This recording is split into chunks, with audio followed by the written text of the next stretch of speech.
이야, 진짜 좋다. 만화지게 집이 저렇게 바뀌네. 야, 대박이다. 권력과 결탁이 안 되면 돈벌이가 안 되거든요. 이 사람들이 한 번 받을 때 뇌물이 1,000만 원 정도.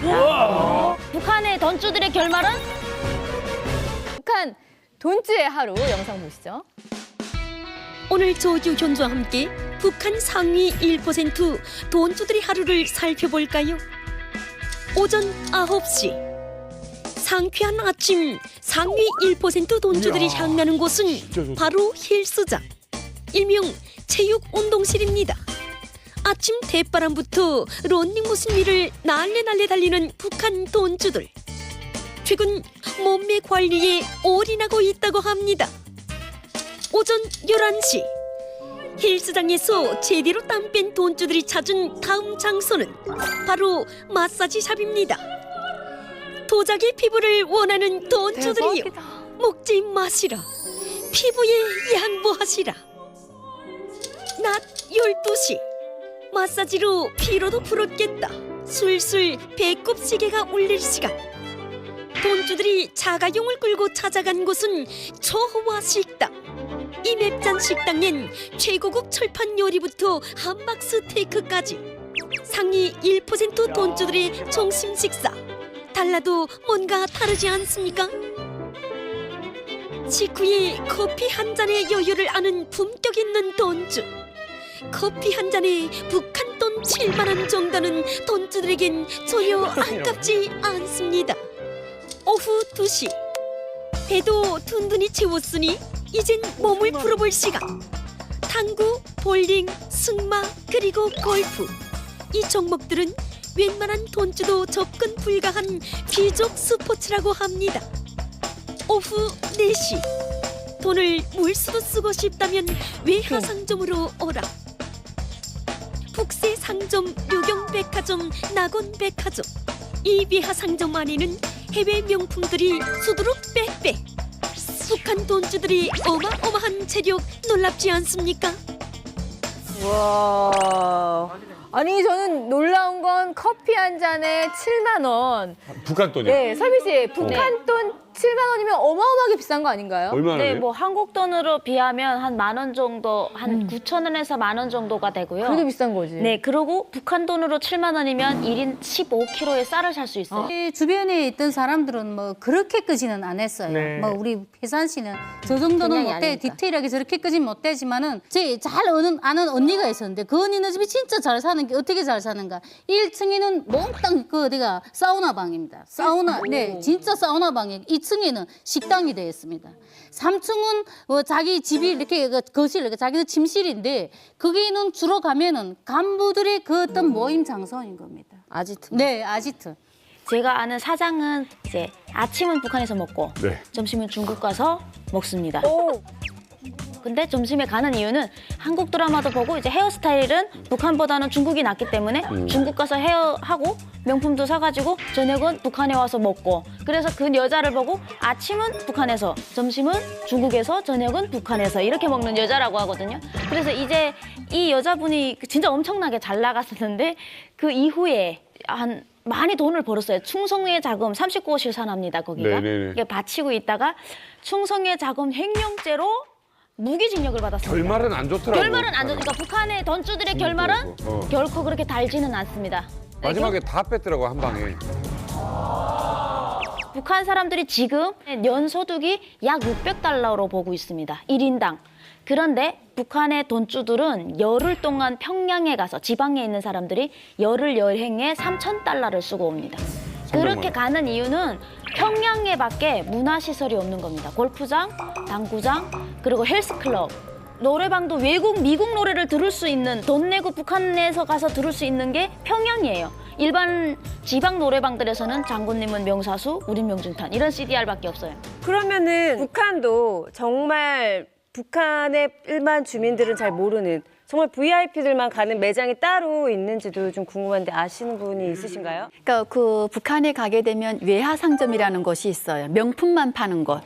그래서 북한에 그 평양에 가게 되면 낙원백화점에 가야 된다, 이런 얘기가 나오는데 여기에는 물건이 싸다가 아니라 믿을만해서 믿을만해서 부자들이 가서 사는 거고요. 그 외에 뭐 북새상점이라든가 보통강의 뭐 류경상점 같은 곳이 있답니다. 근데 이런 곳에는 진품은 있는데 좀 비싸대요.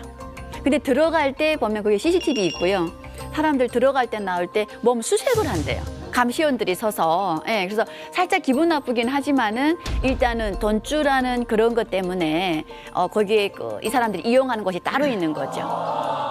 사실 저희가 아까 영상으로 봤던 것이 그 평양에서 가장 유명한 해당화관이라는 곳이고요. 이 식당에는 주로 중앙당 간부나 뭐 장령급, 장성급이죠. 그런 사람들이 주로 이제 이용을 하고요. 3명이 먹는데 500불입니다. 500불. 네, 500불. 야, 한국 1년 돈으로 한 외워버리면 60만 원, 55만 원 정도 드는 거죠. 예, 그리고 또 기가 막힌 것은 가족이 7명이서 만약 생일 파티, 뭐 생일 잔치를 한다 그러면 룸을 아예 하나로 빌립니다. 그 안에 이제 뭐 이동식 노래방 기계도 놓고 이렇게 함으로써 이제 한 번 하는데 한 5,000불 정도. 500만 한국 돈은 500만 원 정도가 이제 그렇게 쓴다고 합니다. 인민군 최고 사령관이신 김정은 동측에서 여명거리 건설장을 현재 지도하시었습니다. 야, 진짜. 얼마나 어떻게 집이 저렇게 바뀌냐. 김정은 동지께서는 절도성 부원 방혜성, 노동성 노동자 고춘희, 무역은행 부원 윤경희에게 감사를 보내시었다. 김정은이 직접 이름을 일일이 고명하며 노고를 취한 이들. 그럼 누구라는 거예요? 뭘까요? 누구예요, 소연 씨? 네, 북한의 큰손. 사채업자, 돈주들이라고 할 수가 사채업자가 있어요? 네. 그러니까 이 사람들 같은 경우에는 사실 그 북한 체제상으로 봤을 때는 불법의 아이콘이라고 할 수도 있겠죠. 왜냐하면 우리 그 한 개 시군에 이런 돈주들이 한 서너 명밖에 없어요. 그러니까 이 사람들이 그 북한 장마당을 움직이는 원동력도 되고요. 이자 영상에 나왔던 그 여명거리 같은 경우도 이 돈주들이 지었단 말이죠. 그러면서 거기에서 이득이 나는 거 20%는 정부에 바치고 80%는 자기들이 달러를 받고 집을 부양을 했어요. 예, 이런 식으로 많은 그 이득금을 챙기기 때문에 북한 정부에는 이 사람들이 그 아주 그 쓸만한 이런 그 사람들로 그 각인이 되죠.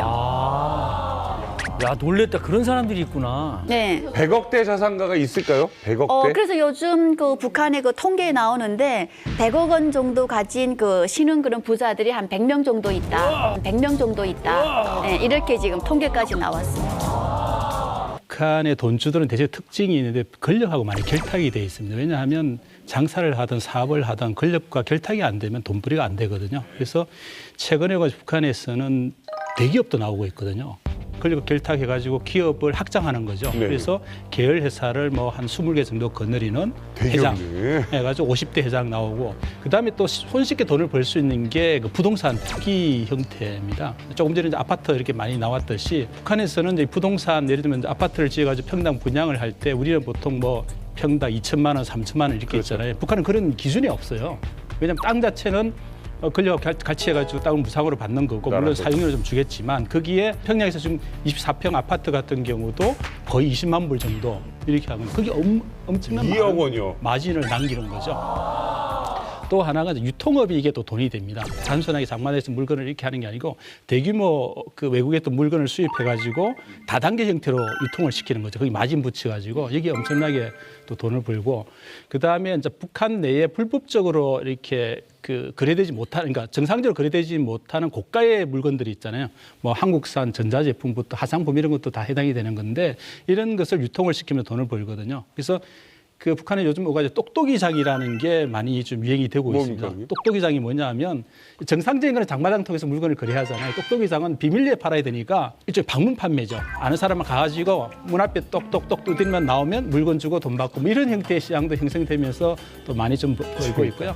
그들이 돈을 가지고 있잖아요. 이 사채놀이를 많이 합니다. 그러니까 돈을 빌려주 가지고 뭐 일종의 나름대로 좀 담보 형태로 받는 거죠. 받고 이자 자체가 보통 연 우리로 지금 한 300% 이상 이렇게 하고 300%요? 잠시만요. 계산이 안 돼서 연 300%요? 3%가 아니라? 네, 300%. 그러니까 3배죠, 3배. 3배지, 3배. 3배요? 그러니까 100만 원 빌리면 300만 원. 1년에 이자를 300만 원을 내야 돼요. 이자를 300만 원 내는 거죠. 원금 그러니까 말고. 굉장히 고리 사채죠, 뭐. 예. 이렇게 하고 그다음에 돈을 갚지 못했을 경우에는 담보로 잡았던 이런 걸 가지고 또 물건을 팔아가지고 하기도 하고.